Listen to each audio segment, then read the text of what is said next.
प्रत्येक मनुष्याच्या हातून केव्हा ना केव्हा पाप घडत असतं,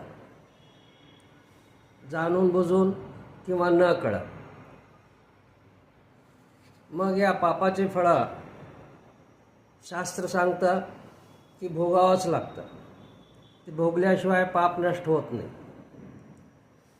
शास्त्र असं पण सांगतं की तुम्ही भगवंताचं नामस्मरण केलात, गंगेमध्ये स्नान केलात, तीर्थक्षेत्रामध्ये स्नान केलात, दानधर्म केलात, पुण्याचं काम केलात तर पाप नष्ट होतात. म्हणजे एकीकडे शास्त्र सांगतं की पापाचे फळ हे भोगल्याशिवाय पाप नष्ट होत नाही, पण दुसरीकडे हे शास्त्र हे पण सांगतं की नामस्मरण केल्यानंतर, तीर्थाच्या ठिकाणी स्नान केल्यानंतर पाप नष्ट होतं. मग ह्या वेगवेगळ्या गोष्टी का? प्रत्येकानं हा प्रश्न पडलेला असतो.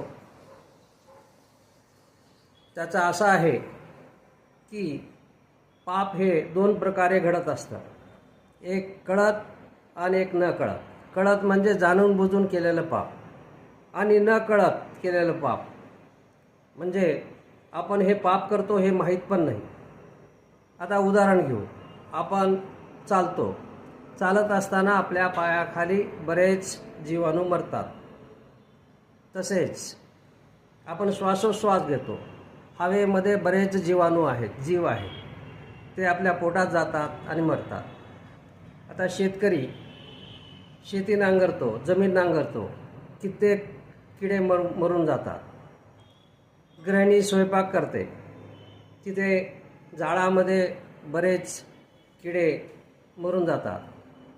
हे जे कर्म आहे आणि ह्या कर्माचं जे पापाचं फळ आहे याला न कळत केलेलं कर्म म्हणतात. आणि अशा प्रकारचे न कळत केलेल्या कर्माचे जे पाप लागतं त्याचा फक्त नाश हा नामस्मरण किंवा तीर्थाच्या ठिकाणी स्नान केल्यानंतर, दानधर्म केल्यानंतर होत असतं. परंतु जाणून बुजून केलेलं पाप त्याची फळे भोगावंच लागतात. उदाहरण म्हणजे आपण मांस खातो, हे जाणून बुजून केलेलं पाप आहे. कुणाची तरी हत्या झालेली असते, कुणाची तरी प्राण्याची हत्या झालेली असते, आणि त्या पाप आपल्याला भोगावंच लागतं.